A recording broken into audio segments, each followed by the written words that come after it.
नमस्कार, आपण पाहता हिरकणी न्यूज. हिरकणी न्यूज प्रत्येक क्षण ताज्या घडामोडी आणि महत्त्वाच्या प्रत्येक बातमीसाठी नेहमी तत्पर. वडील पोहत असताना पोटचा गोळा बुडाला. कोल्हापुरातील शिंगणापूर बंधाऱ्यावरील घटना.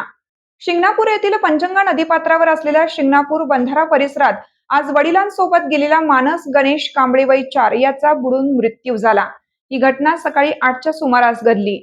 हृदय पिळवटून टाकणाऱ्या या घटनेने गावात हळहळ व्यक्त होत आहे. नातेवाईक व घटनास्थळावरून मिळालेली माहिती अशी की मूळचे पन्हाळा तालुक्यातील कोदवडे गावचे असणारे गणेश कांबळे वय 34 15 वर्षापूर्वी उदरनिर्वाहासाठी शिंगणापूरमध्ये आले.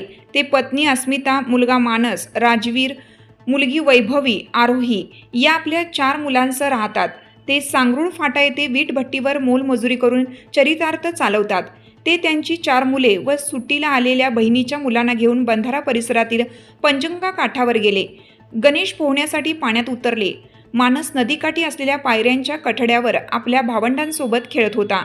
गणेश नदीपात्रातून बाहेर आल्यावर त्यांना मानस नजरेस पडला नाही. त्यांनी गावकऱ्यांसमवेत शोधाशोध केली. घटनेचे गांभीर्य लक्षात येताच ग्रामस्थांनी कोल्हापूर महापालिकेच्या अग्निशामक दलास घटनेची माहिती दिली. जवानांना दुपारी 2च्या सुमारास मृतदेह शोधून काढण्यात यश आलं. मोहिमेत कृष्णा सरोटे, शैलेश हांडे, प्रीतम केसरकर, प्रथमेश एरुडकर, आदिनाथ कांबळे, अविराज बलगुडे, शुभम म्हाळगुत, सुदेश चव्हाण, अविनाश सरापले यांनी सहभाग घेतला. गेल्या 3 वर्षात शिंगणापूर बंधाऱ्यात अपघात व बुडणाऱ्यांच्या घटनेत वाढ झाली आहे. येथे महापालिकेने कोणतीही सुरक्षा व्यवस्था केलेली नाही. नदीकाठावर जाळी मारणे आवश्यक आहे.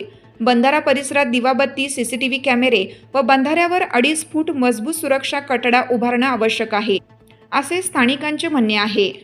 आपल्या हिरकणी न्यूज चॅनलला लाईक करा, शेअर करा आणि सबस्क्राईब करायला विसरू नका आणि रहा अपडेट.